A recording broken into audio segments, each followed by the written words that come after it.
14 janvier 2021, mesdames, messieurs, bienvenue à ce nouveau rendez-vous de Journal en français, dont voici d'abord les titres. La commission Vérité et Réconciliation a perdu son rôle de réconcilier les Burundais, comme cela était sa mission principale.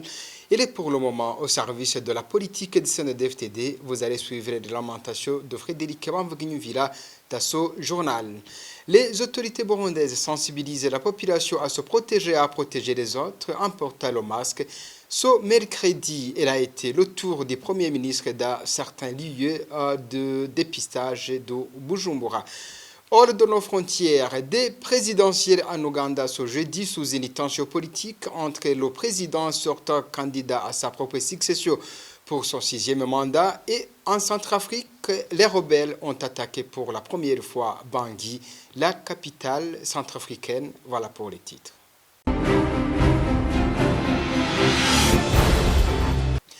Santé pour démarrer ce journal, la population burundaise est appelée à porter des masques pour se protéger du Covid-19 chaque fois qu'il se trouve dans un milieu public. C'est un message du Premier ministre Guillaume Wignoni dans une descente qu'il a effectuée ce mercredi dans certains centres de dépistage du Covid-19 à mairie de Bujumbura. Guillaume Wignoni rappelle qu'une personne qui ne se protège pas peut facilement contaminer tout le pays. Suivez Guillaume Wignoni.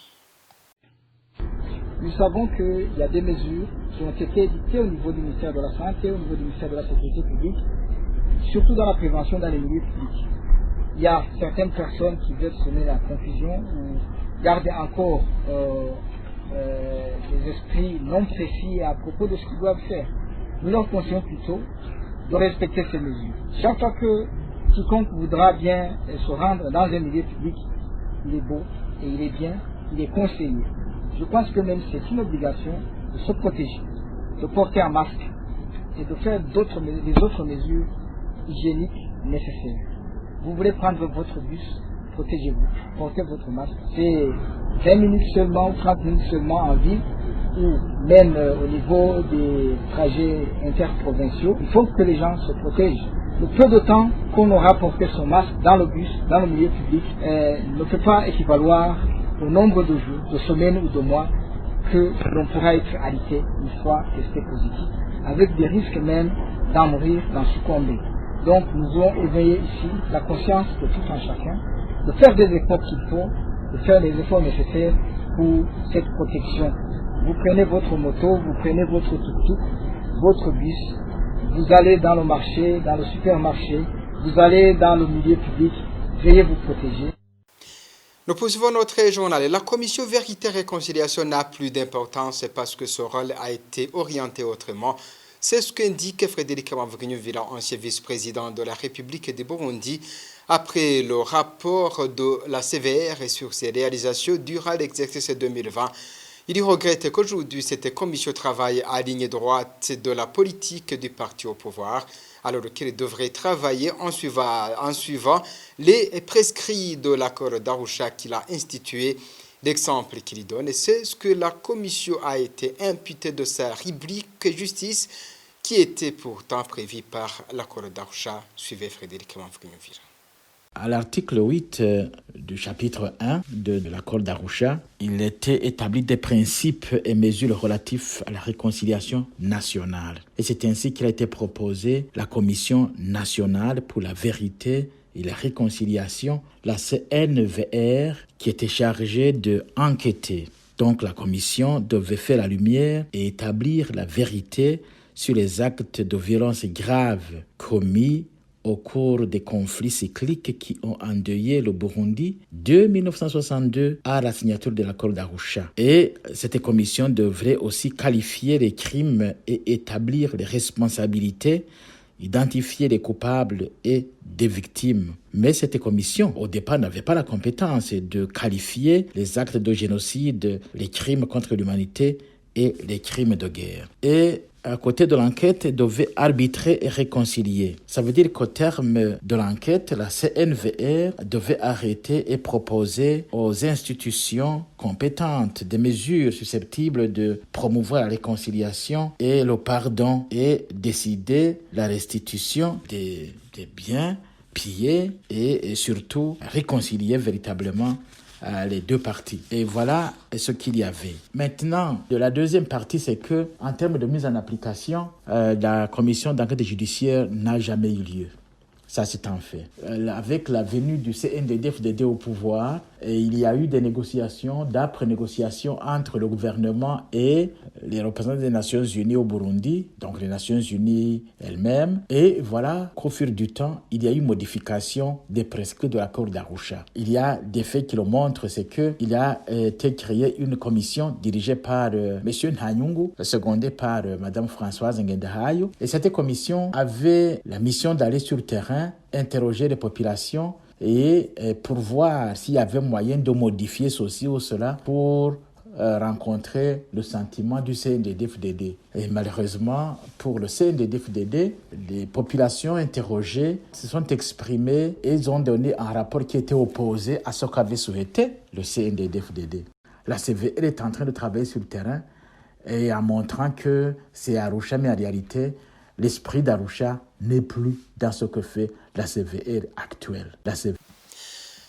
Nous poursuivons notre journal. Dans la suite des témoignages des victimes des différentes crises du Burundi qui nous parlent de leur parcours et de l'heure qu'ils ont perdu, vous allez suivre dans ce journal un extrait de témoignage de Marie-Thérèse Senhamo qui a perdu beaucoup de personnes dans sa famille, dont ses deux enfants et son mari, Anglebert Senhamo, qui était le gouverneur de la province de Karusi en 1993, partisan du parti Frodebu. Suivez.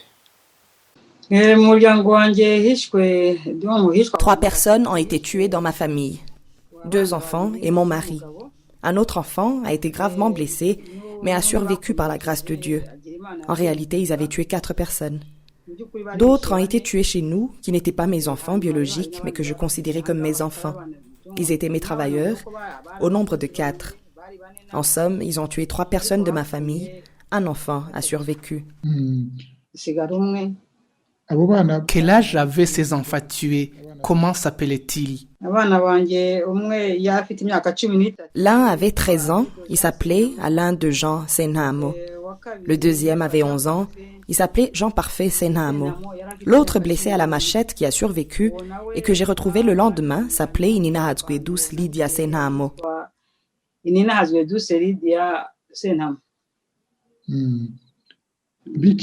Où ont-ils été tués? Ils ont été tués à notre domicile. Ils sont venus à la maison, là où on vivait. Que s'est-il passé jusqu'à venir vous retrouver à la maison et tuer votre famille? C'était durant la crise qui a suivi le coup d'État de 1993. Plusieurs gens sont venus et ont demandé à ce que la porte soit ouverte. Les autres ont refusé, prétendument de peur que nous ne nous échappions. Ils ont commencé à jeter des pierres sur la propriété et à parler via des mégaphones. Ils en avaient plusieurs, je ne sais pas où ils les avaient dénichés. Ils avaient encerclé la propriété et proféré beaucoup d'insultes. Il y avait environ 12 personnes dans notre maison. Nous n'étions que 2 dehors, le gouverneur de Gitega et moi. Les autres étaient dans leur chambre. Anglebert s'est réveillé et est venu demander « Que nous reprochez-vous? Pourquoi voulez-vous nous tuer? Demandez-vous vraiment ce que nous vous reprochons alors que vous avez envoyé des partisans du Frodebu tuer des enfants, des membres de l'UPRONA? Connaissez-vous les enfants de Hichburundi » Hichburundi était un leader de l'UPRONA à cette époque. Ils ont mentionné des noms d'enfants tués. Ils ont terminé en disant « Et vous osez demander ce que nous vous reprochons ?» Anglebert a dit « Je ne suis pas capable de tuer. Je n'ai pas de sang sur les mains. Tuez-moi, mais ce sera un crime gratuit. » Ils l'ont tué. Je suis rentrée à l'intérieur de la maison. Ils sont venus après nous. Ils ont tué nos enfants et nos domestiques. 3 de ces derniers ont été tués. Le gouverneur de Gitega a été tué là. Ils ont aussi tué notre bonne qui s'appelait Marie. Ils ont tué notre domestique qui s'appelait Jean. Ils ont tué un autre domestique qui s'appelait Désiré Wamahoro, qui lui aussi était Tutsi. Ils étaient cachés dans le plafond de la maison. Il a demandé à ses bourreaux, quand ils l'ont sorti de sa cachette, « Je suis Tutsi et je ne suis pas partisan du Frodebu.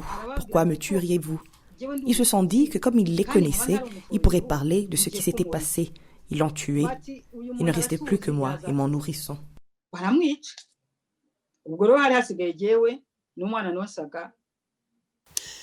À l'étranger, c'est ce jeudi que les Ougandais se sont rendus aux urnes pour élire le futur président. 11 candidats briguent la présidence. Parmi eux, Yoweri Kaguta Museveni, candidat à sa propre succession pour un 6e mandat consécutif. Et face à lui, il y a surtout Bobi Wine, jeune député et chouchou de la jeunesse ougandaise. Le scrutin s'est tenu dans un contexte de vive tension. Deninda Ikenguluki. Les autorités ougandaises n'ont pas attendu le jour du scrutin pour prendre les dispositions sécuritaires nécessaires. Depuis mercredi, des policiers en grand nombre sillonnent les villes, particulièrement Kampala, la capitale qui porte encore les stigmates des affrontements sanglants entre la police et les manifestants pro-Bobi Wine à la suite de son arrestation en novembre dernier. Affrontement qui avait fait 54 morts côté manifestants. Depuis Kampala vit sous haute tension. Mardi, les autorités ont suspendu jusqu'à nouvel ordre des réseaux sociaux et des services de messagerie. Le chef de l'État, candidat à sa propre succession, a justifié ce fort dispositif sécuritaire par la nécessité d'éviter de nouvelles violences. Ce jeudi, ce sont quelques 18 millions d'Ougandais qui devaient voter pour départager les candidats à la présidence et à la députation. Yoweri Kaguta Museveni, qui brigue un 6e mandat consécutif, vient de passer 35 ans au pouvoir. Malgré les contestations populaires ces dernières années, l'ancien rebelle se targue d'avoir stabilisé le pays. De son côté, ce challenge le plus en vue, Bobi Wine, de son vrai nom, rebelle Kyagulanyi Ssentamu, n'a que 38 ans. Cet ancien chanteur ne s'est lancé en politique qu'en 2017. Une majeure partie de la jeunesse ougandaise qui dit s'identifier à lui l'a aussitôt suivi. Il a été arrêté et torturé à plusieurs reprises, ce qui ne l'a pas découragé pour se porter candidat à la présidentielle. À côté de Yoweri Museveni et Bobi Wine, 9 autres candidats riguent la magistrature suprême. Parmi eux, plusieurs candidats indépendants. Les résultats du double scrutin sont attendus dans les tout prochains jours.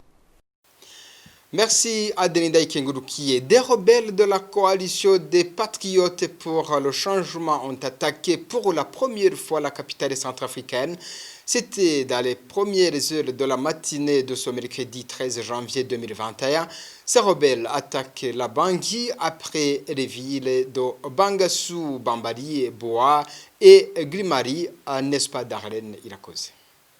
À l'aube de ce mercredi 13 janvier, les voici pour la première fois aux portes de Bangui.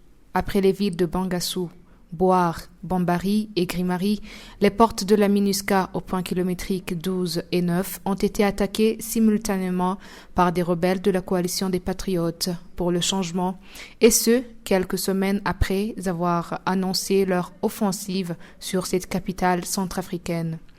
À l'entrée de la ville, les troupes centrafricaines ont été appuyées par la MINUSCA. Un casque bleu rwandais a été tué dans les affrontements. Selon le ministre de l'Intérieur centrafricain, la situation serait désormais sous contrôle grâce à la bravoure des forces centrafricaines et aux appuis bilatéraux qui ont pu repousser les assaillants, affirmant qu'ils sont actuellement en débandade. Rappelons que les rebelles de la coalition des patriotes pour le changement sont en train de mener une offensive contre le régime du président centrafricain Faustin Archange Touadéra, fraîchement déclaré réélu. Enfin, à une semaine avant la fin de ce mandat, le président américain connaît une nouvelle procédure d'impeachment pour incitation à insurrection.